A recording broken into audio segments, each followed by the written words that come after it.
PLN terus melakukan transformasi melalui inovasi untuk meningkatkan pelayanan tenaga listrik di Indonesia.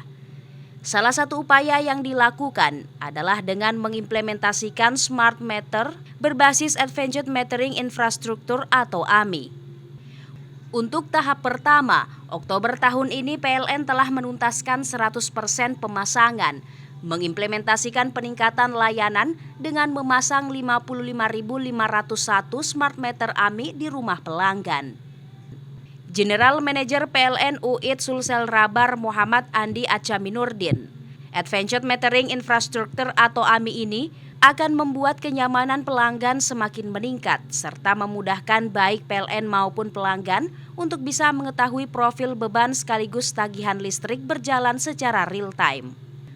Program ini menerjunkan 290 petugas khusus dalam pemasangan smart meter AMI yang tersebar di Kota Makassar dan diberikan kepada masyarakat secara gratis. Mulyadi, Fajar TV dan Fajar Radio melaporkan.